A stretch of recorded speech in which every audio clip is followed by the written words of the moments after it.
Good morning, everyone.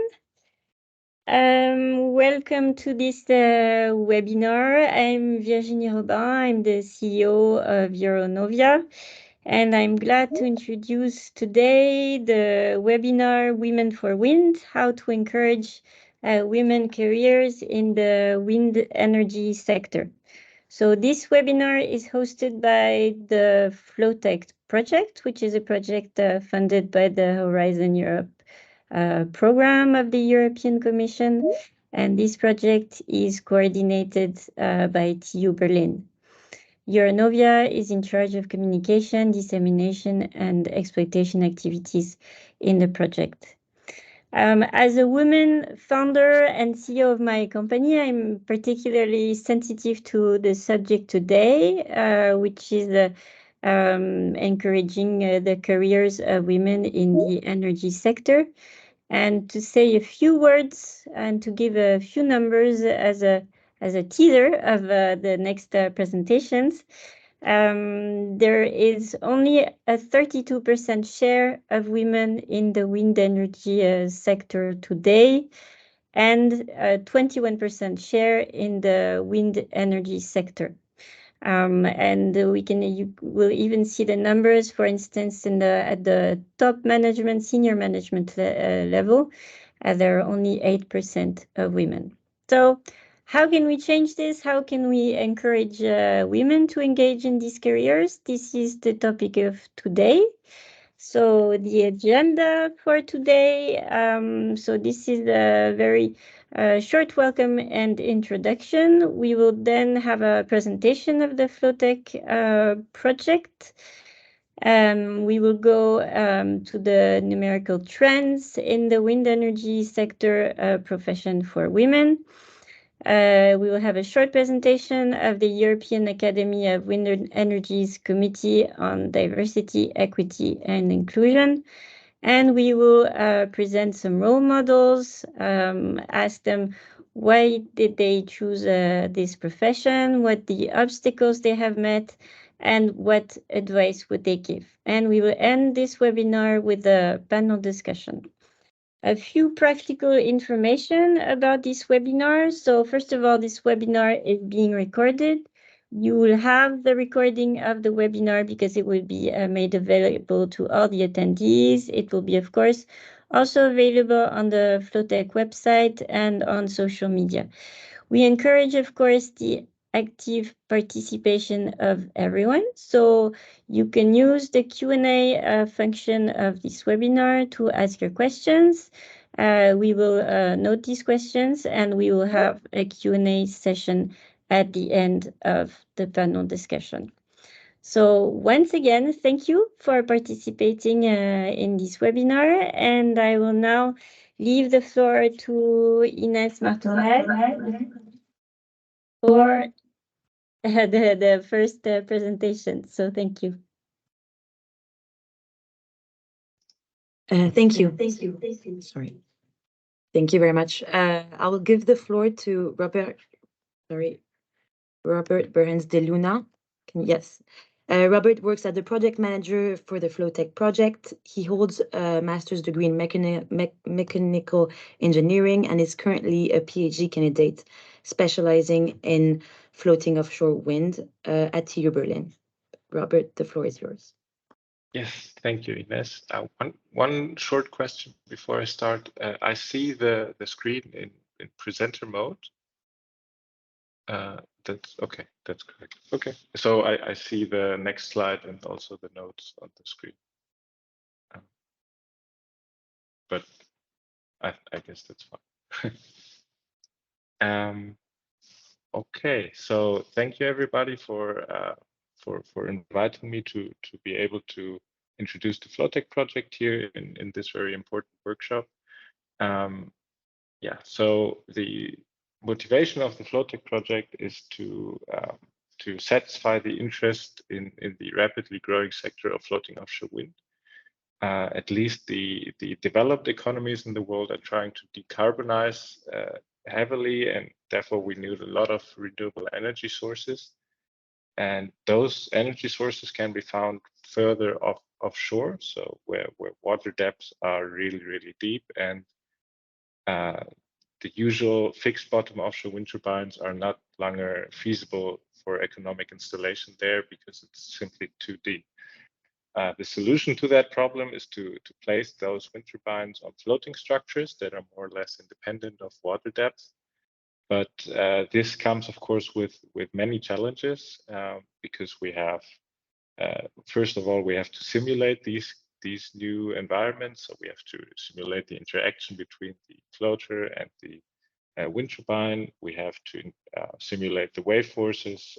We have to adapt the control technologies because the wind turbine is no longer fixed to the ground, but can move around. And this is also where the project Floatech project comes in and tries to provide additional help to advance this technology. Next slide. So the outline of this small presentation is to give a project introduction. It's going to be very short, and then I'll talk about only the objectives and the expected outcomes. If you're interested in many of the details, we're happy to answer any questions also outside of this webinar, and there are many deliverables available online, so you can have a look there. Next slide. So the Floatech project is a 4 million euro funded Horizon 2020 project by the EU Energy Program. It runs for 3 years and will terminate by the end of this year. There are 4 academic partners, and those are sitting in 4 different European countries, and 9 industrial partners. Some of them are direct beneficiaries in this consortium, and some work in the advisory board. The objectives are, as I said in the introduction, to increase the technical maturity and the cost competitiveness of floating offshore wind. And this is achieved through 2 things. So first of all, the design and simulation environment that is optimized for floating offshore wind, we'll call that Cube-Late Ocean. And the second point is to develop floating offshore wind specific control technologies. Both of those points should lead to the primary goal, which is achieving a substantial reduction of levelized cost of energy, and thereby enhance the technology of floating offshore wind and help to achieve a greater market share than compared to now. The objectives are achieved through 7 work packages that can then again be categorized in 3 broader actions. The first action is this simulation technology. Work packages 1 and 2, both are placed within this action number 1. In work package 1, the simulation suite Cube-Late Ocean itself is developed. And in work package number 2, all this developmental work is validated and verified, together with an uncertainty quantification that is carried out afterwards to see how much uncertainty we lose by having this more advanced simulation tool. Action number 2 then goes closer to wind turbine technology. So there are 2 different control technologies being developed. The first one being the feed-forward wave-based control. You can see it in the picture where the red radar is indicated by these 2 lines, and this scans the incoming waves, and with these incoming waves can predict the forces that will act in a matter of seconds on this floating structure. And with smart blade pitching control, the wind turbine can sort of be prepared for the incoming forces, and thereby motions could be reduced, and this should subsequently lead to reduced loads over the lifetime of the turbine. The second work package, also work package number 4, is aimed at enhancing the energy available for following wind turbines. So we want to excite the wake so that it breaks down more quickly, and the second turbine will have a larger energy output compared to without this smart control. And the third action is well, the evaluation of the previous 2, how how much economic impact can be achieved through all this development, and of course the dissemination and communication of those results. Action number one, so I'll visualize some of the work that has been carried out so far, and since we have where action number one basically has finished so far, we can already show something. So in the picture to your left, you can see a snapshot out of QBlade. You see that we have the ability to explicitly resolve the wake and thereby also model the interactions between different wind turbines. And then when you look at the video here that Ines can play, there are quite severe conditions being simulated. I think the wave is around 1450 meter wave height, so it's nothing close to a usual sea state, but it demonstrates the robustness of the simulation suite and also shows the computational efficiency, as this is not sped up in any way. It's capable of, depending on the simulation settings, of course, to simulate in real-time conditions. And then onwards to the smart controls. I talked about the feed-forward control already a little bit. So there's a radar that sits at the wind turbine, I think at about 25 meters height, scanning the wave elevation, and as I said, collected by applying collective pitch control, preparing the wind turbine for the incoming waves.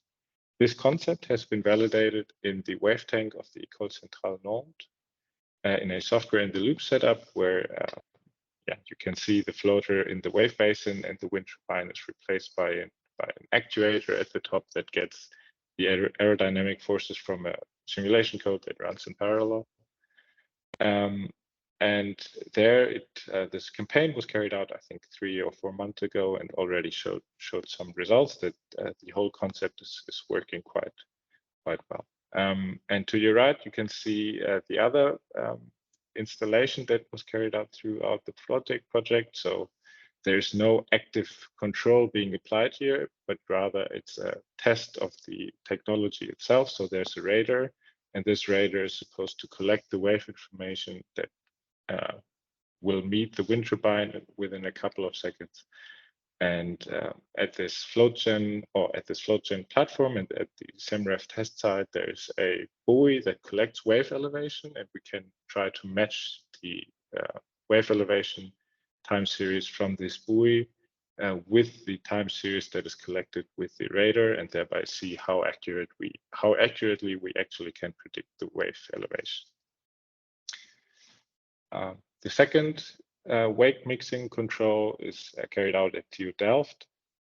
There you can see to your left, if you don't apply any control and you place a wind turbine directly in the wave of a leading one at a distance of 5 diameters, it suffers quite a lot with the with the power output being almost negligible compared to the leading one. But if you enhance the wake breakdown and you actively excite it, you can change that. So you can see with the pulse that the second turbine is generating much more power with only smaller deviation compared to the baseline seen at the leading turbine. And with the helix, there's even greater sum of power if you sum up both of the wind turbines to total power output of this two wind turbine farm. And at the end, well, there's the analysis of everything that I just presented. So we are running a lot of simulations with active wake mixing, also with feed-forward control, and comparing it to baseline configurations, how wind turbines are built at the moment. And all those simulations are then parameterized and put into a newly developed LCOE analysis tool that is developed in Naples by Seapower. And I cannot show results at the moment, since this work has to be carried out at the very end of the project, actually, and it's ongoing. But the outcome will be this LCOE parameterization tool that allows also other researchers to investigate their concepts and see how much LCOE improvement can be gathered. And at the end, if you're interested in not much more detail, but any detail at all, there's on the website. You can find many of the deliverables, but you can also reach out to all the work package leaders and researchers that are included in Floatech.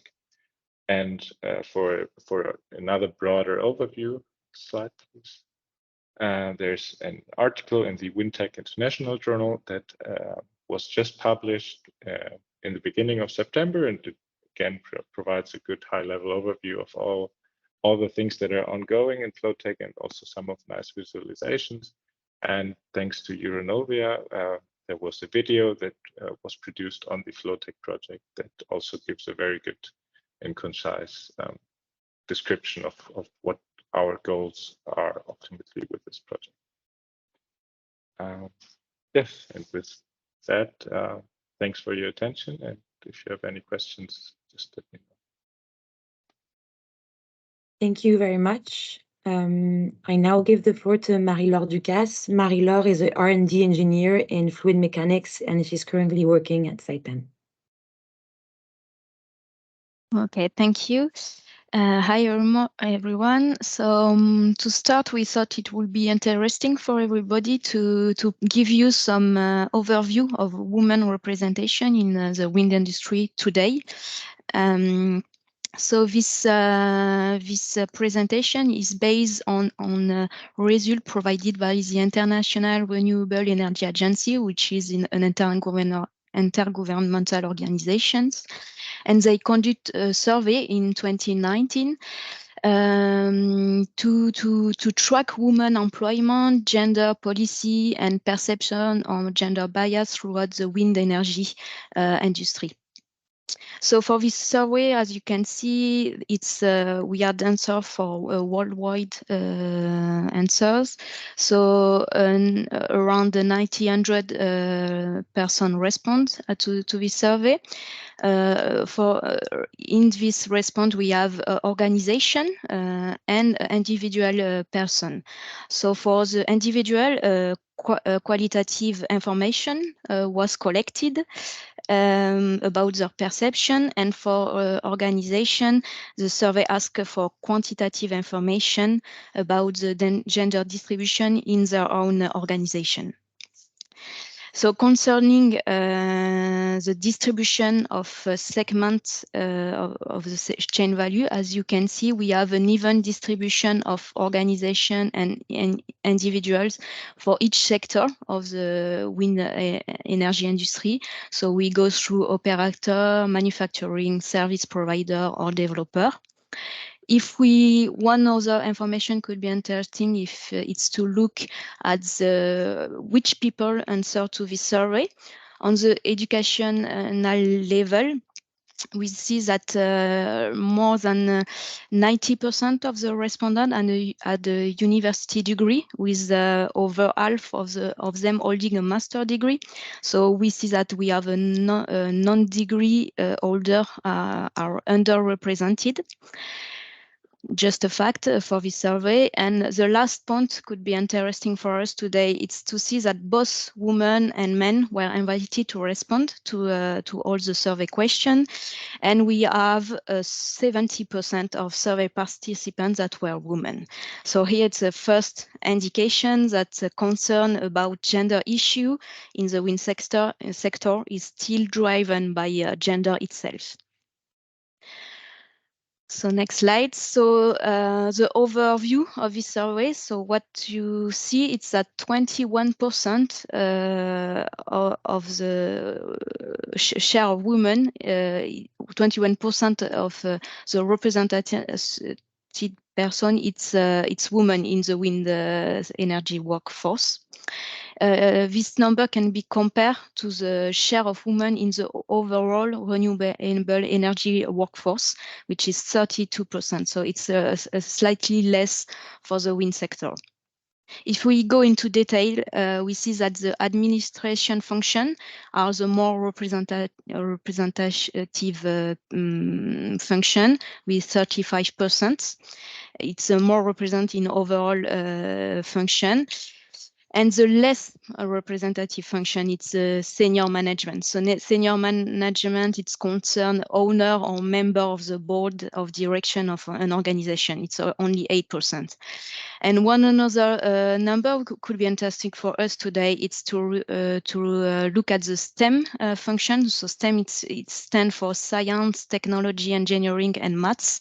And so we can call that technical function. We have only 14% of women.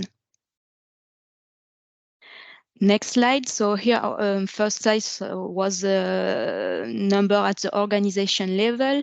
In this survey, I asked also question on the individual level with question about the perception of gender barrier in the sector. And you can see that if we ask the question of between men and women, if the gender barrier exists in the wind sector, we have only a third of male respondents that acknowledge the existence for gender-related barrier, compared to 2/3 of women.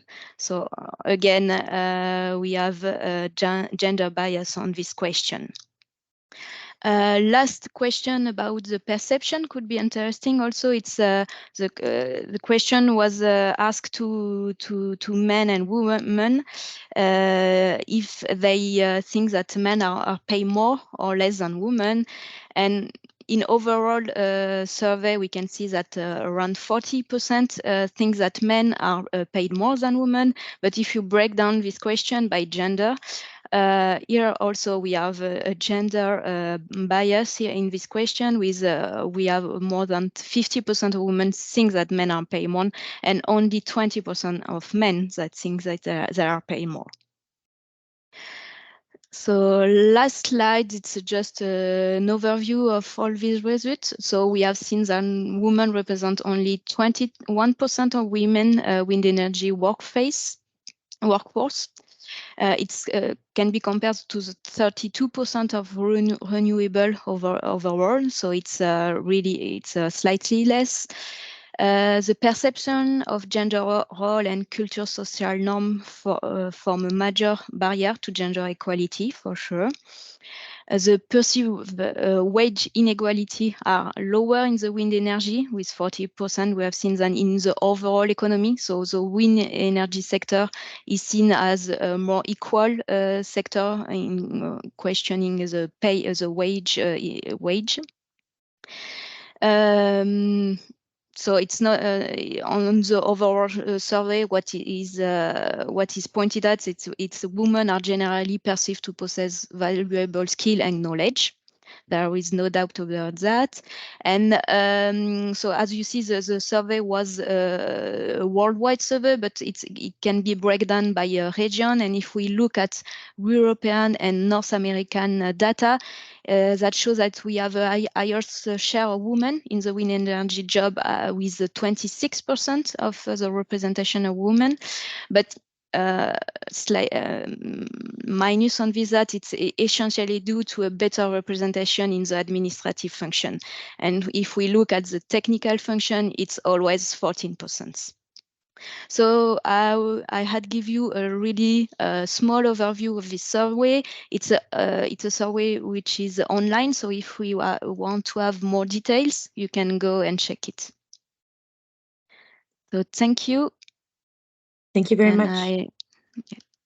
Thank you very much, Marie-Laure. I now give the floor to Laura Alonso Garcia.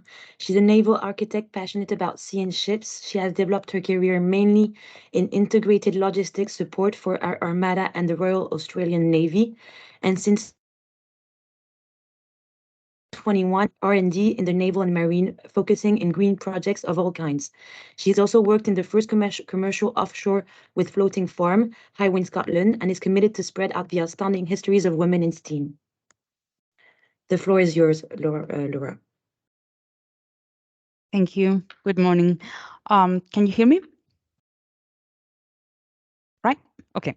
So I'm going to talk a bit on the same topic as my previous colleague, but this time I'm trying to talk a bit on the academia numbers. Next slide, please.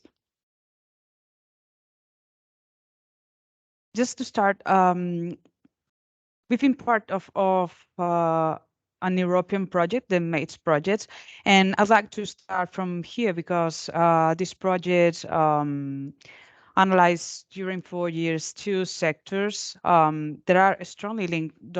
They may seem to not be linked. They're actually building and offshore renewable energies, and we aim to develop a skills strategy that addresses the main drivers of change to the maritime industry. And we decided that we had to assess these two sectors because we need them to succeed in today's increasingly digital, green, and knowledge-driven economy. Next slide, please.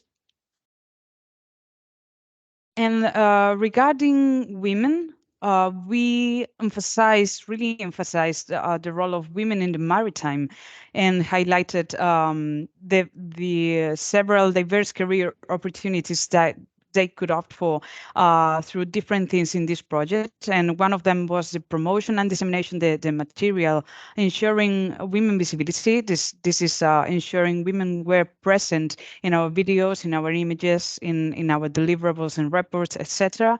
We also apply gender equality methodology in the trainings we developed for marine and offshore renewable energies. And we as well involve women in all the steps of all the activities that we developed, and try again to make their work visible. This was not always easy because of the lack of information, and please bear in mind this lack of information that we immersion in. And there were also lack of opportunities to show their work, and even lack of experience in communicating. Next slide, please. So some of the main outcomes of MATES regarding gender shares, we are talking about three different points: the gender share of the experts that were with us in the project, the gender share of women in STEM in general, and the gender share of women in publications and patents. And first of all, that gender share of the expert that were with us, 228 experts in the maritime technologies in total. When it comes to academia, 45% of the experts from academia were women, and 30% of experts from industry were women. And regarding women in STEM, we analyzed different documents. In Europe, back in 2016, almost 48% of doctoral candidates were women, but this proportion is so different in between different fields. Women were and still are so underrepresented in IT and communications. The share is like 21%, and this trend is lowering. And we found out as well that some of the countries that spend more money on research are the ones that have lower shares of women in research. Next slide, please. This one is repeat, sorry. Yeah, so analyzing some other documents, according to Cracking the Code from UNESCO, only 28% of researchers are women worldwide. And according to women scientists in numbers, in Spain, we reached the 42% nowadays. So which countries are above? Baltic countries and some of East Europe countries are above, and which ones are under? For instance, France and Germany. This comes to proof that some of the countries that invest more in research have or can have lower shares of women in research. And what about engineers? In Spain, we are around the 25 of the total of engineers, and I can proudly say that at my office we are the 43% of women engineers from several disciplines, and we are highly above sector numbers. We mainly work for shipbuilding and also for offshore wind and some other industrial sectors. But though it may seem that 43% is a good number, we used to be some years ago the 59% of women engineers. This is a bit of a casualty, but anyway, the newly arrived people is tending to be boys. Next slide, please. And then regarding to patents and publications, women have always been underrepresented here, strongly among patent inventors. And you can see on the table on the left, the share of women trying to get a patent in all the different fields of knowledge in the Spanish National Centers of Research. And you can see most of them are under the 50%. And then on the right, you can see this seesaw graphic that we all know, and that might explain why women asking for patents can be the share can be so low, because we lose weight when it comes to the evolution, the promotion. Next slide, please. So some little data, as my previous colleague said, in this report from Irina, women represent 21% of renewable energy sector workforce. And anyway, you can see the detail of how they are in the different roles. So senior management only gets that 8%, and that shows the glass ceiling that actually in this repo was identified by women as the second most important barrier for them. Next slide, please. And searching for data in academia, that is the topic that I should be addressing. There's a lack of data, that lack of data that I mentioned at the start. We asked all these institutions, universities, companies, and next slide, please. None of them seem to have the data of women in wind in academia.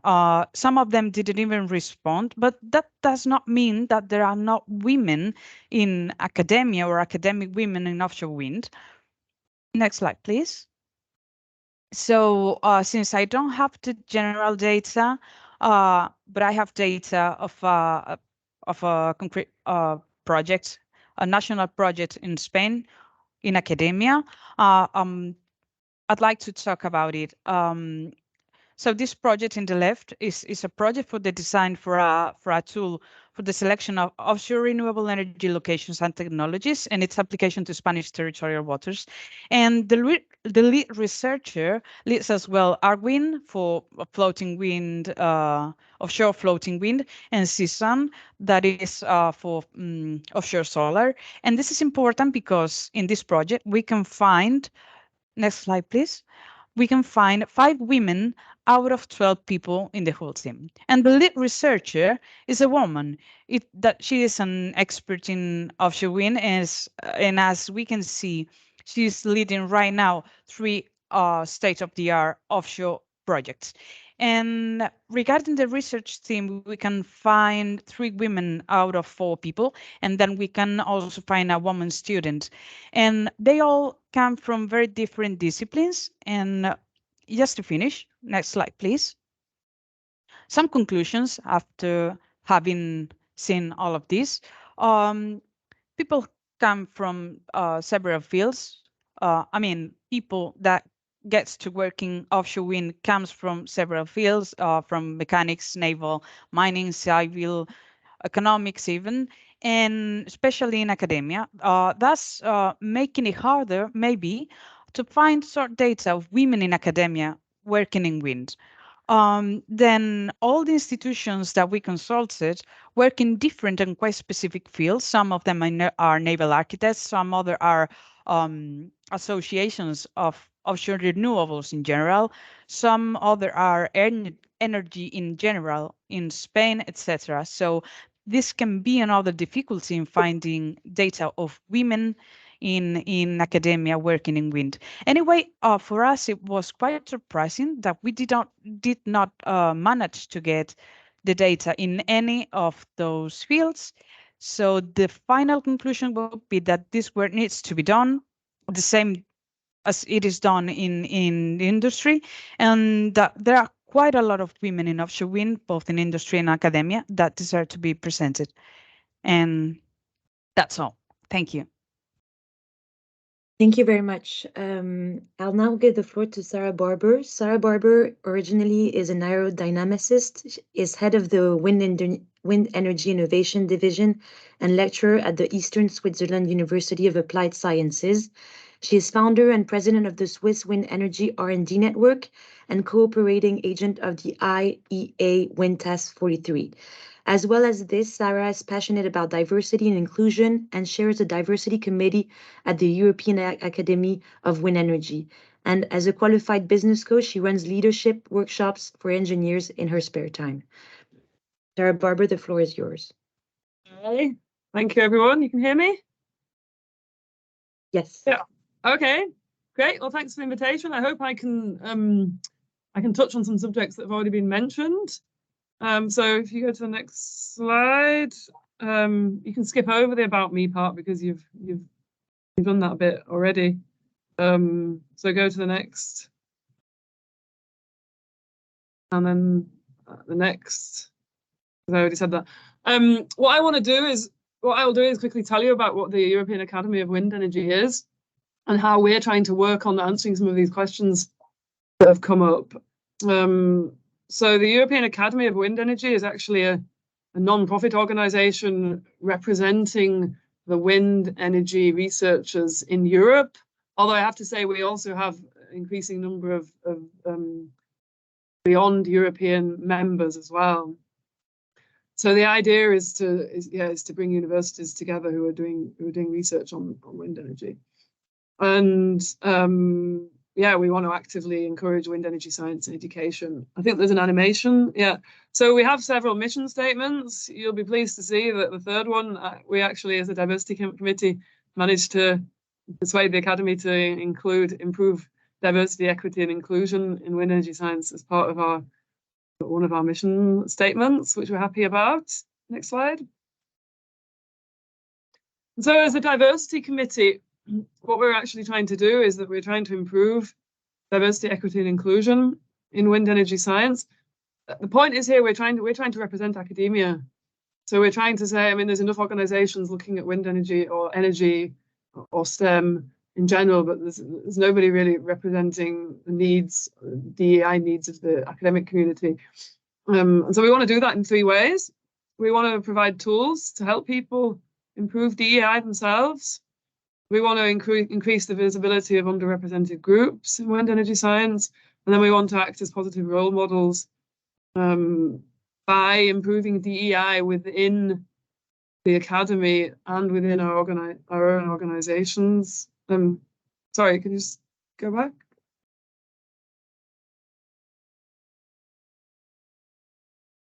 Can you go back? I just wanted to say who we are. So I chair the group, and then these 5 people plus Donatella Zappaletta from TU Delft. She's not on there yet because she's a new member. So they help me.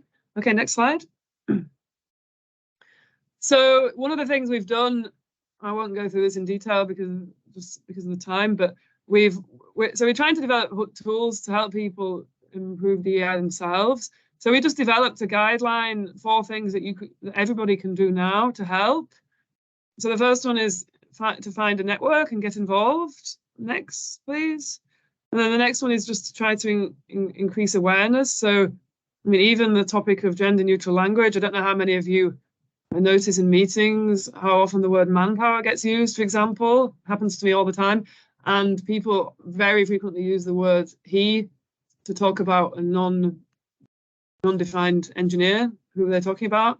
And just watching out for things like that and increasing awareness of why small things like that are actually really important would be an example for that. And then number 3 is encouraging people to work on themselves, so that we all have these unconscious biases that we can all work on, or we can provide this type of training to our teams, and just treating our colleagues in the way that you want to be treated yourselves.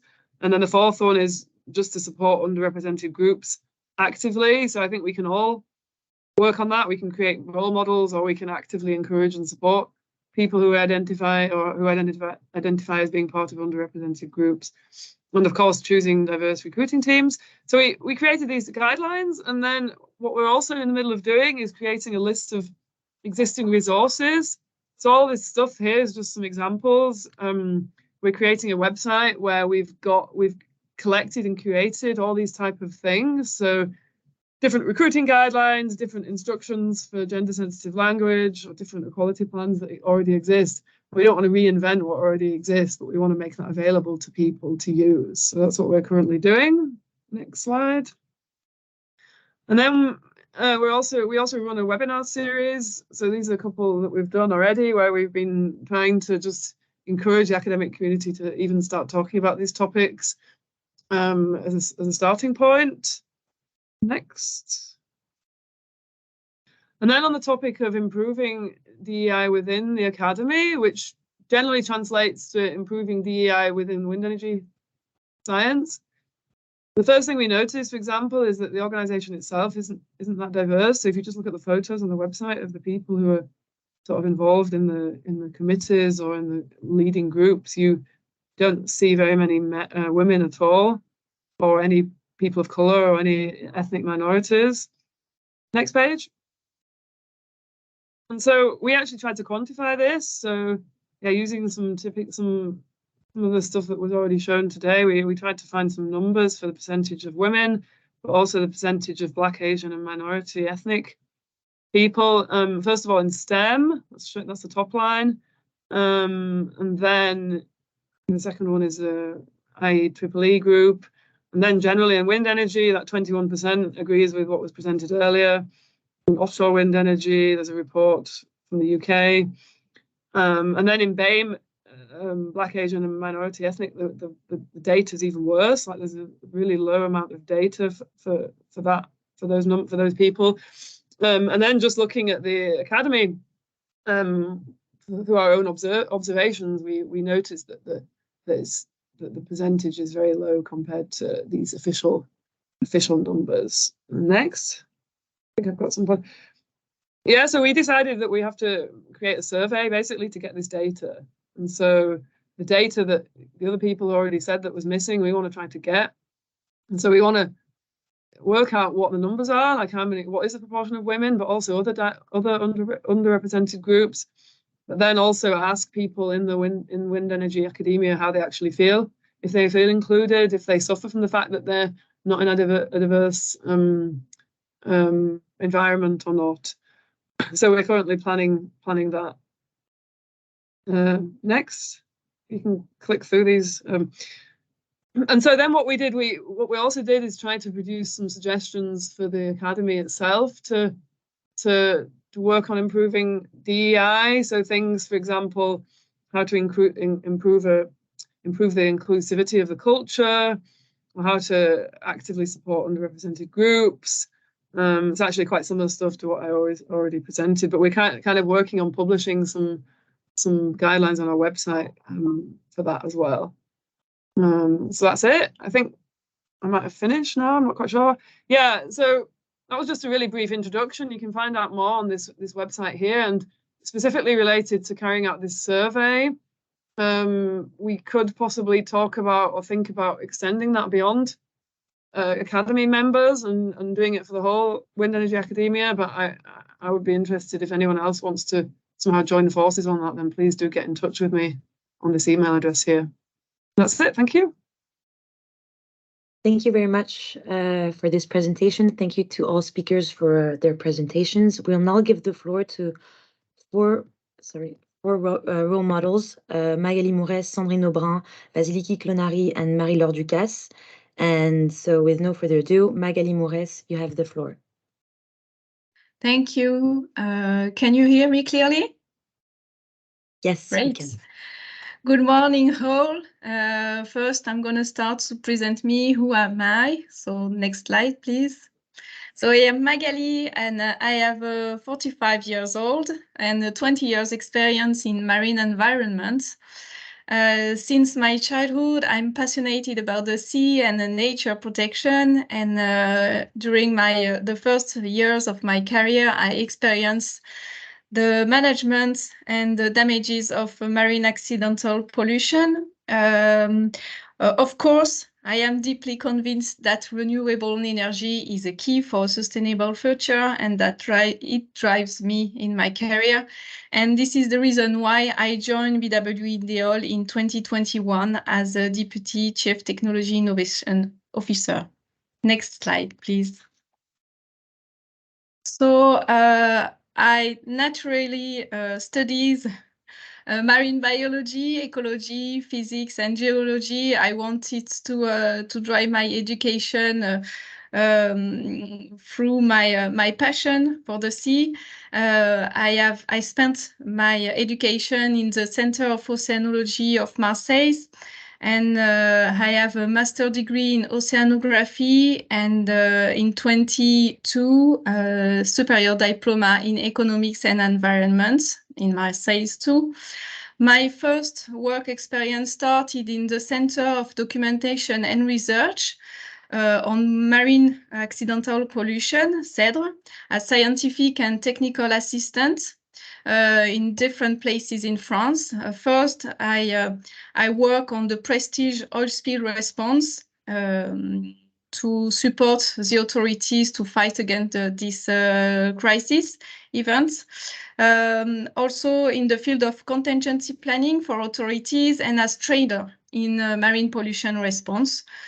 In 25, I start to work in Georgian Group, a subsidiary named Numerical. It's an industry private company as project engineer, and relatively fast I evolved to a project manager and business development positions, mainly focused on marine pollution response and management.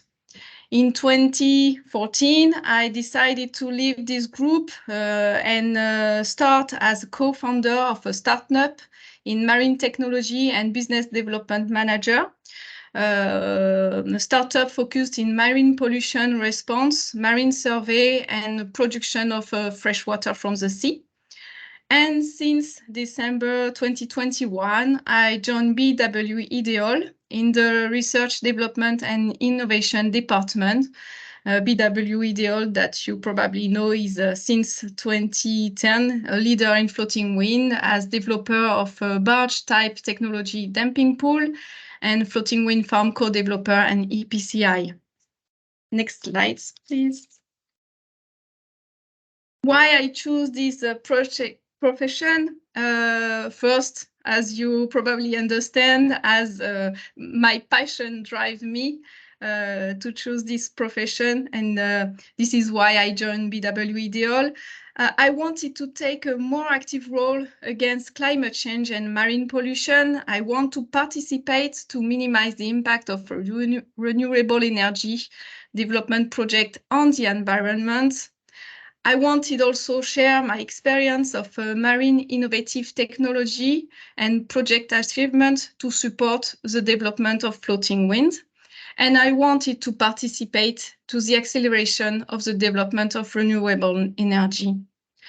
The main obstacles I had to face during my career in the 2000s, the environmental profession were very underdeveloped when I started my studies, when I finished my studies, and when I start my career, this professional was very underdeveloped. Engineering schools and were and are still favored, yet university and academic background are perfectly suitable in this professional domain. During my career in industry, I experienced that jobs involving work at sea often very male-dominated, mainly in marine work, oil and gas industry, maritime shipments. And of course, the investment in such profession are not always compatible with certain stages of woman life. what are my main advice? The main one would be that you need to always believe in your dream, even if you are a woman, in your conviction, whatever the preconception, especially when it comes to gender, whatever the time.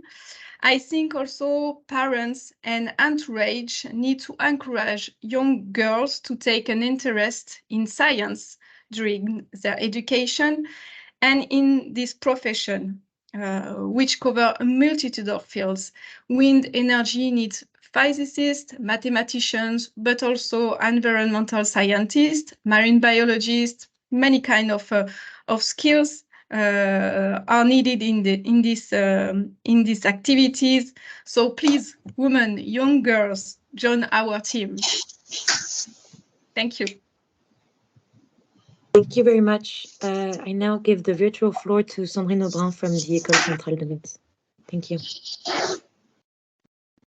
Thank you. So good morning, everybody. So my name is Sandrine Aubrin. I'm professor in École Centrale de Nantes, and I am 52 years old. So I will first go through my education background because it's explained a bit the way, my path towards wind energy. So I did a bachelor at the University of Strasbourg, which was dedicated to physics and mechanics. And then I went to Toulouse to do my master in fluid mechanics, and then I did a PhD in fluid mechanics. And everything was driven by the tests that I had for the disciplines. So I chose each time the disciplines that I preferred most, going through a more specialized discipline, which is fluid dynamics. Regarding my work experience, I got, after my PhD, I got a first postdoctoral position in Toulouse in the aeronautics sector. And then I went to Germany. I went to the University of Hamburg. And I worked on a very different topic because it was dedicated to the atmospheric dispersion of volatile organic compounds and odors. So I went through the atmospheric flows actually, and so I left the aeronautic sector and went to more the atmospheric sector. And everything was in experiments, so I forgot to say that. So it was not numerical simulations, it was experiments mainly in the wind tunnels. And then, so after 6-7 years of postdoctoral position, I got a permanent position in Orléans, so I went back to France and started as associate professor at the University of Orléans. And then, so I worked on different topics, but I merged my background in atmospheric flows, in the physical modeling of atmospheric flows, and the local research activities on wind turbine aerodynamics. So I merged both skills, I would say, to work on the wakes, particularly the wakes of wind turbines and the interaction between the atmospheric flows and wakes. So I started working on wind energy at that time. So 2005, more or less. And then I had a full professor position in École Centrale de Nantes in 2017. And the lab where I am, which is the LEA lab, is fully dedicated to, I would say, offshore conditions. And so quite naturally, I went to offshore wind and floating wind energy. And now I'm still dealing with wake effects, but more in offshore conditions. So next slide now. So why I choose this profession? So I will more talk about why I choose the professorship, not really in wind energy. It could have been in another sector, but mainly for the taste for the discipline in itself. So which is the fluid mechanics, and I discovered, I would say, this discipline progressively, starting from a broader discipline, which is physics, and going to fluid mechanics, and then wind energy, due to the fact that I had this background, this new background, I would say, in atmospheric flows. Now, as a professor in academia, so either assistant, associate, or full, what I really appreciate is the scientific freedoms that we have. So actually, we choose the scientific topics that we want to tackle, as long as we find funding for that. That's clear. But we can quite easily choose the path and sectors that we want to investigate, or even approaches that we want to use. In terms of job also, it's very versatile because we do teaching, we do research, we do administrative activities, and you can, in a certain way, you can also balance, you can choose the balance that you want to give in these activities. And of course, also the exposure to different cultures by teaching in a school of engineering, and also by all the collaborative projects that we have. We are exposed to a lot of different nationalities, sectors, and that's also very, very interesting, at least it was for me. So now, which kind of obstacle I have encountered? So first, I would like to say that I have never, so I do not have the feeling that I was prevented of anything due to my gender in my daily activities. And I would even say that since I belong to an underrepresented category, and that there is an awareness in our community, scientific community, and also due to the national policies on gender balance. For instance, in France, you need to have an equal parity in the recruitment group, in the recruitment committee. You need to have at least one man or one woman in a PhD committee, for instance, PhD assessment committee. So meaning that having this during my career, it was even maybe more boost because I have been invited a lot to belong to projects, to representations, or even to top positions. But the other side of the story is that, of course, reaching the top position, or what you call the senior management positions, usually require a high workload, meaning that usually you have to work late in the evening, you have maybe sometimes to work also on the weekends, and that's something which is highly incompatible with your family life, I would say. So that's sometimes that need to be better balanced. I don't know how to do that exactly, but that's probably the most tricky point. Then if I would have to give an advice, so be self-confident or become self-confident or pretend to be self-confident. Sometimes it's enough just to pretend it. I think that most of the people just pretend that they are self-confident, and it's enough. Do not doubt your abilities. And again, as Magali, I think a word for parents and schools to promote self-confidence and never discourage people to do a job for gender-related reasons. If I look in my memory, I've never had this kind of words. Nobody told me, no, it's not for you, or you can't do that. And I think that it's playing a big role. And then for wind energy science, I would say that it's fun, it's challenging in terms of a lot of disciplines, and it's also useful for the community. Yeah, thank you. Thank you very much. I now give the floor to our third speaker, Vasiliki Klonari from Wind Europe. Hi, everyone. Yeah, I think we need to move to the next slide, right? Yeah, so hi, everyone. I'm Vasiliki Klonari. I work for Wind Europe. My current role is that I'm the head of energy system integration. And for the ones that do not know Wind Europe is the European Trade Association for wind energy in Europe. And I have been working here since 5 years now. Regarding my background, I have studied civil engineering in Greece in the Polytechnic School of Thessaloniki. I did a postgraduate master in sustainable architecture in the Polytechnic School of Milano. Then I came to Belgium. I had a grant by the local distribution system operator, and I did my PhD thesis in electrical engineering, the integration of renewables in the distribution network. And then this was at the Polytechnic School of Mons in Belgium. And I also continued with a postdoc in operation and maintenance strategies for offshore wind farms, which was also in Belgium at the Polytechnic School of Brussels. I am since 2017, I forgot to add the date here. I am a co-founder of a company that is called What4Ever, and it's a Belgian company that is building and supplying Second Life battery storage systems.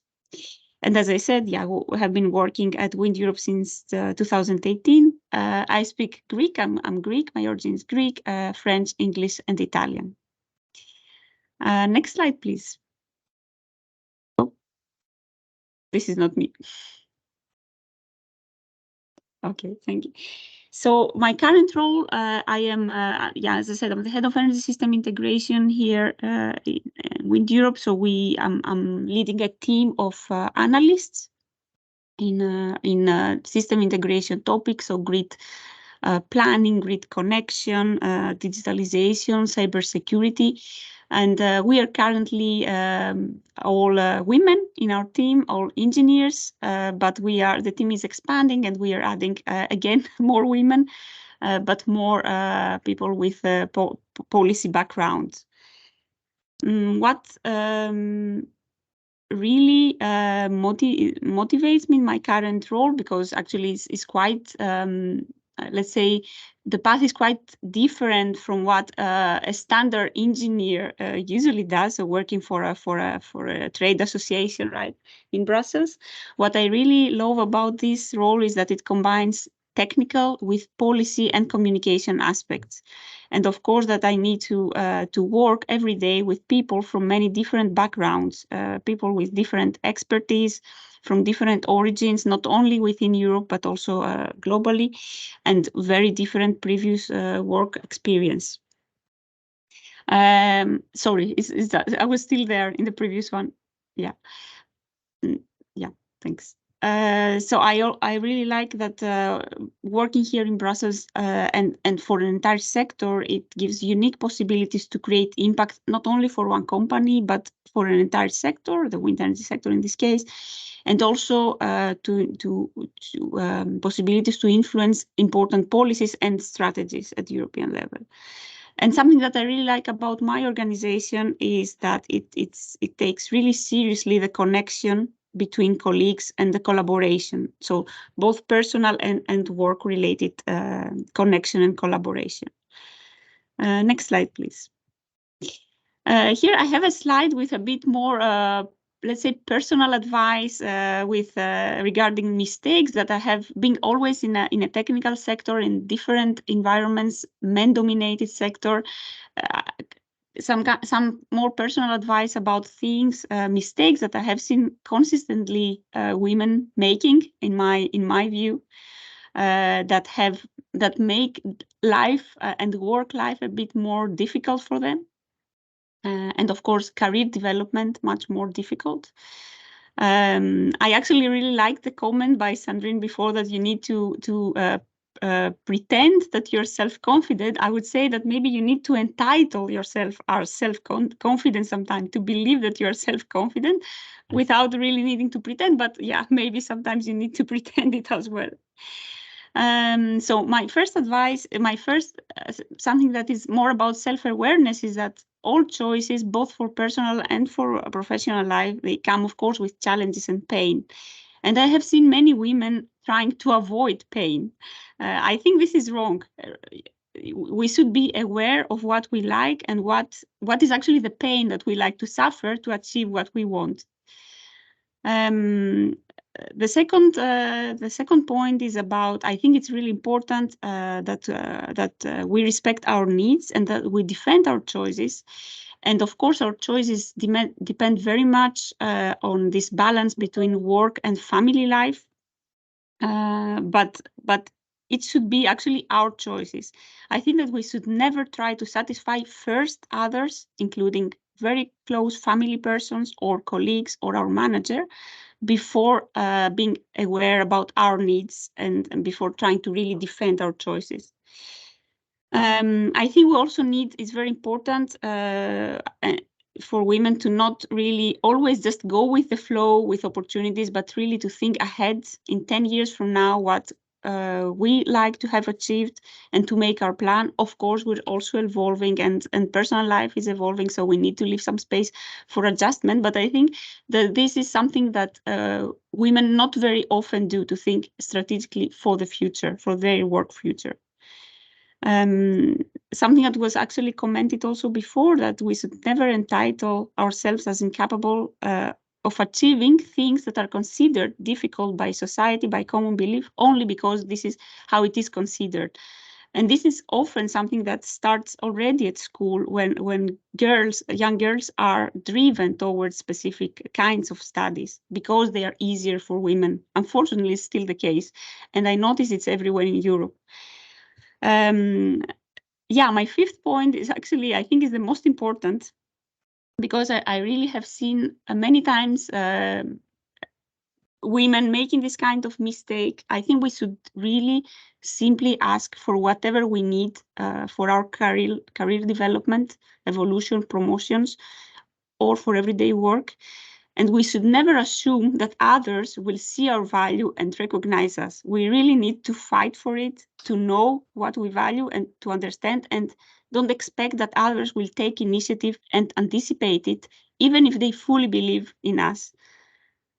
And yeah, the last point is about that we also need to be strategic because indeed attitude towards women is not always fair. So when we want to propose things about our career development or everyday work or anything work related that affects others, we need to know and be ready to list what are the potential benefits also for others.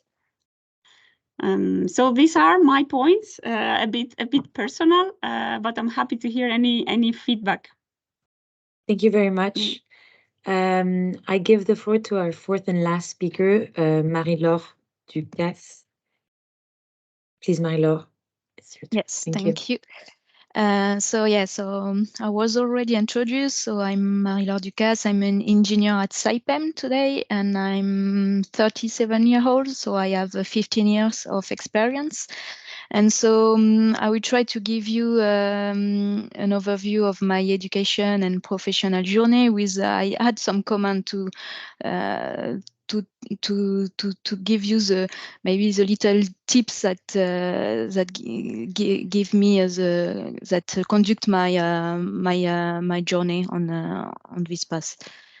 So for my education, in high school, I choose all the scientific option because I was interested in this subject and I was good on this subject also.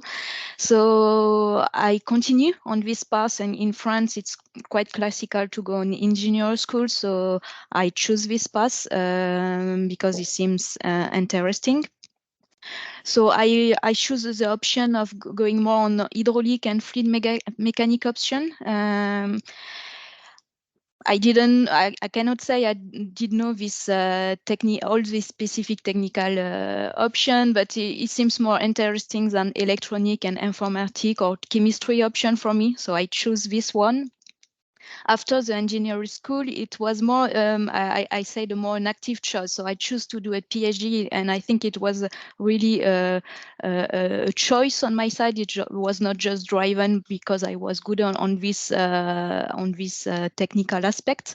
So I went to Marseille in a lab to do my PhD. It was a PhD in fluid mechanics, and it was the subject was to explore the risk associated started with the use of hydrogen as an energy vector for fuel cell application. So it was cars at the times, or renewable energy storage. So it was a PhD which was half experimental and numericals.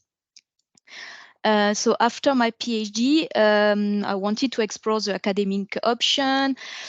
I was some doubt about to pursue a career in academics because of lack of opportunity, I would say. So I decided to go back to the industry side.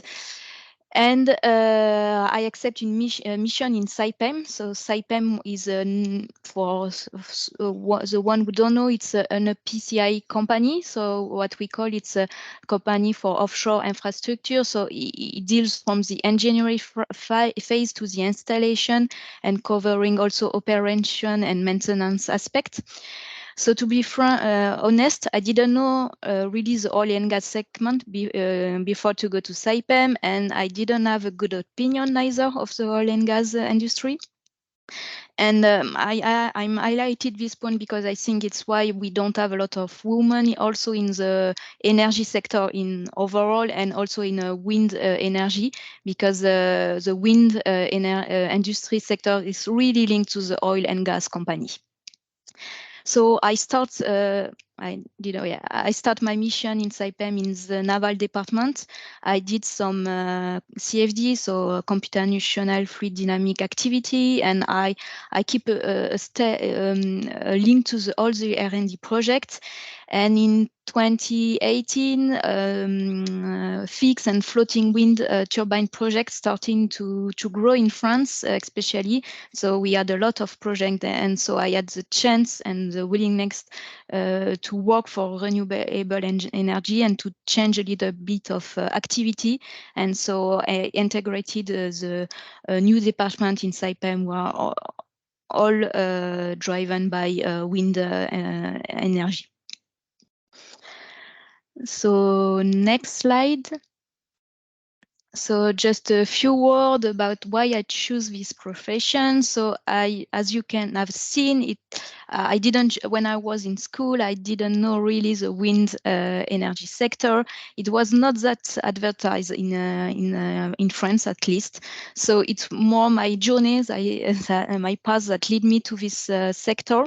Yeah, so step by step, I'm really happy to be in sex sector now.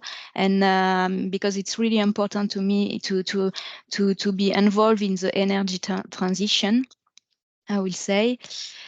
What were the obstacles encountered? So I would no major obstacle, but with 3 little dots. It doesn't mean I didn't have obstacle, but I don't think we can name a big obstacle. It's a really small one we will encounter, and we are not always aware of this obstacle. But what it was already said, but we are not pushed in high school or in university to study mathematics or physics for my on my side. We are not in France. We are not pushed to go to engineering school for sure. I'm not sure about the number, but a few years ago, I know it was only 25% of women in engineering school. So it's explained a lot about the result in the industry. And it's really, when you are younger, difficult to have a role model that are in spotlight. All the, I will say, maybe in academic side now we have women linked to GIEC and everything that are involved, and you can find on TV and everything, but I don't remember when I was young to have a role model in the spotlight. Another obstacle for sure it's a male-dominated sector, and when I remember when I was younger and I was in meeting with only men and I was really young, it was sometimes distressing for sure. And so it led me to the half point about advice, and I'm really in line with all what have been said before about self-confidence. I like also to pretend, and to be self-confident. And it was maybe, if I can give an advice of myself younger, it was that maybe pretend to be self-confident and to don't be afraid and to don't underestimate your knowledge also, because we for anything we think that we need to be the best, to have all the answer, to pretend to be at a position, and maybe it's not always true. And so it's a really an important advice. Also, on the education side, we need to break gender stereotype. For sure, in high school, it started. I'm thinking even younger, but in high school, I know that mathematics is less chosen for women, and it didn't improve in the last 10 years. I look at some number, and it didn't improve. So it's not in France at least. So it's not a good news for us in the coming years. And I really, really believe that men and women need to be equally represented in all areas of the society. So it means we need to be equally represented in all industry sector and wind energy sector. Thank you very much, Myla. Thank you very much to all speakers and to all the role models that presented that did their presentations today. So we're a bit behind in terms of time, but it's okay. We'll take the questions now. I don't have access to the Q&A, so I'll just have a look. Maybe my colleague Laura can tell me if there are any questions. There are questions in the chat, mainly. So there was a question to Laura Alonso, but she replied already in the chat about the what does it mean when you say countries spending more money on research have less women? And she replied that some countries invest a lot of money in research in general, and however, the share of women researchers tend to be lower. This is the case for France, and is there an explanation for that, for France in particular? I don't know if somebody wants to take this. Maybe it's just for France. What we can say, it's that the favor path is engineering school, and it's really it's really attract men and not women, and so at the end you maybe have really high gaps between men and women in academic or industry sector. Thank you. I don't know if an answer right the question, but in France it's really particular because we have engineering school and university pass, and this I think it drive more the gender inequalities than maybe in other country which everything it's under university. Yeah, thank you. Then there was a question to Magali. She said it was difficult in the profession as a woman, and she talked about investment. So what do you mean with investment? It was time investment or income? I don't remember what. Yeah, I was. It was the obstacle I have to face with. I talk about investment in time because my feeling is that all over my career, I need to prove my abilities and skill even more than men at experience and equal background. So I had the feeling that we need to be strong to prove all the time that you have the shoulder to be able to evolve in your career and to take responsibilities. Thank you. Okay, thank you. And also to Magali, there was on the same topic, what do you mean with investment doesn't fit to certain stages of life? the amount of time you need to progress and to evolve in your career, it takes so it means that you can have to cut your holidays, you can have to cut your weekends, and spend a lot of time during the day to do your work. And so it has an impact, of course, on your family life and your personal life. And I don't think it is the same for men. Mm. Then another question concerning, you talked about young people, but there is not only young people. What could you recommend to senior female?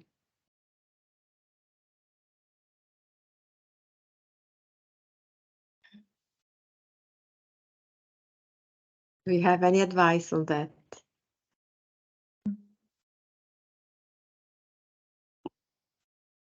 I will say, don't be afraid to take all the opportunity and to think that you are valuable for all the position.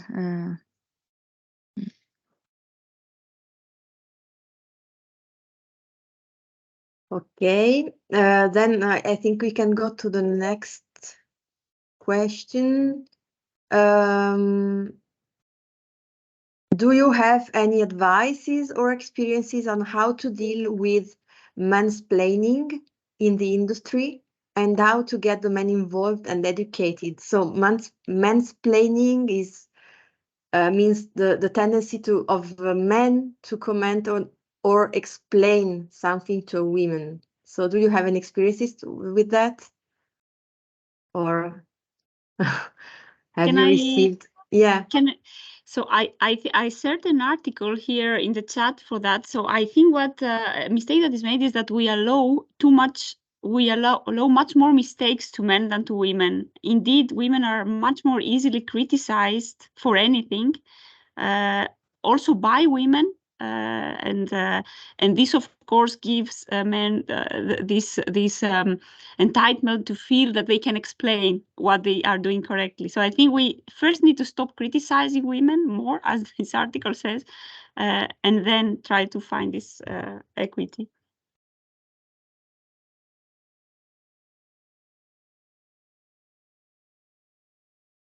Any other comments?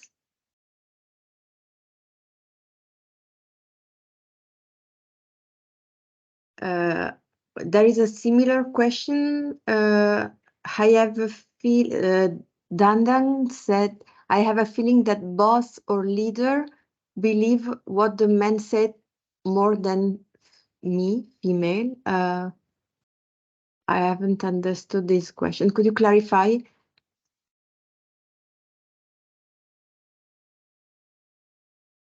How do you deal with it? So yeah, if you could clarify the question, I'm not sure I have understood. Then one question to Vasiliki, can you make an example of ask what you need for your career or everyday life? Yes, I also replied in the chat. So what I mean is that if you think that you deserve a promotion, don't expect for your manager or organization to suggest it to you. Just ask and justify why you should take it. Just ask, because most of the time we're even embarrassed to ask. We think we will be rejected, but this shouldn't be considered like that. I've seen your reply. Thank you. Then there was a more general question concerning maybe this one is for Robert. What tool was used for the weight mixing at TU Delft? Yeah, I just replied in the chat too. So it's, I think the pictures that I showed were created with SOFA, with the CFD code and an LES solver, but we recreated the same results with the lifting line solver of QBlade with a high degree of accuracy, but the pictures look a little bit more fuzzy because of filaments. So just to talk about the principle itself, the CFD results are nicer for visualization. And of course, in general, also nicer, but much more expensive. Thank you very much for all the questions in the Q&A. Maybe one question to conclude this webinar. So I don't know who will want to answer these questions. Do you think this is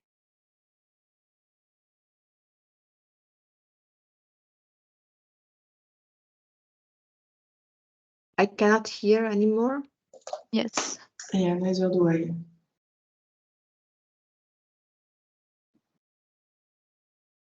Ines is freezed. Yes.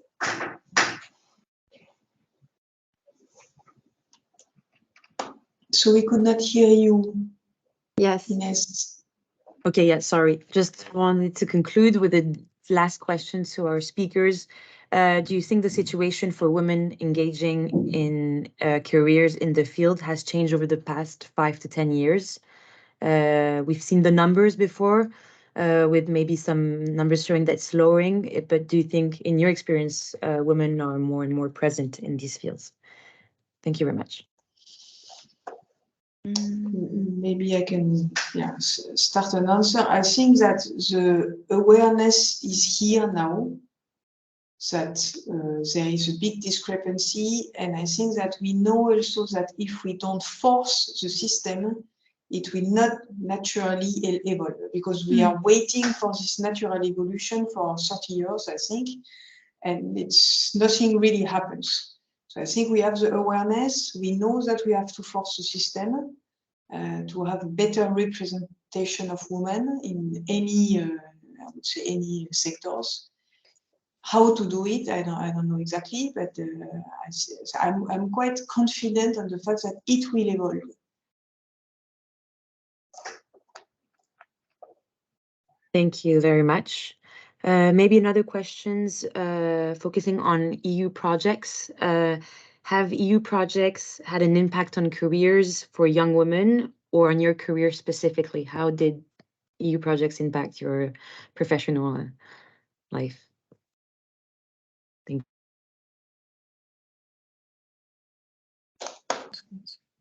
I can try to make an answer also. So I think that European projects are very selective, very competitive. So it's always a very good point to be involved in a European project. Also for the networks that it creates, give you the possibility to meet researchers for other countries and to facilitate the networking. So yes, I think it's a good point. Yeah, and maybe for the industry side, unfortunately, internally, I don't think it will EU project will help my career or anything. But it's true that in other side, it creates a really good network all over Europe, and this is really a one-time opportunity for this side. Yes.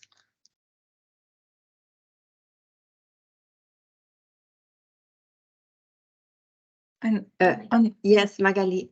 Yes, on my side, I would say that the European Union has to give even greater encouragement and incentive to organization to encourage gender equality. And I think it's too early to measure such impact on the organization in general. It's too recent. Thank you. Laura, you wanted to add something? I can see there is a question appearing twice in the chat. Is there an option to get a mentor? This one is for everybody. Not aware of any mentoring system. In each company can exist this can, but in the overall sector, I'm not aware of that. In academia, that's something that we are talking about more and more because it's also pushed by the European Commission to have this kind of mentoring. But I have no experience of really active mentoring. So I think it's more kind of unofficial mentoring, but it's not really organized, I would say. In my organization, we have a system called SPIL. Merci. Can you hear me? Yeah, we have a system that is financed by the organization. It's called SPIL. It's in general for any kind of questions related to work-life balance, but this can also act as a kind of mentorship. It's compatible with Microsoft Teams, and this can be offered to the employees, for instance. Yes, thank you. And you can also reach out to us if you want any advice. Of course, we cannot be a mentor for all the women, but you can reach out if you have any questions or comments. Thank you.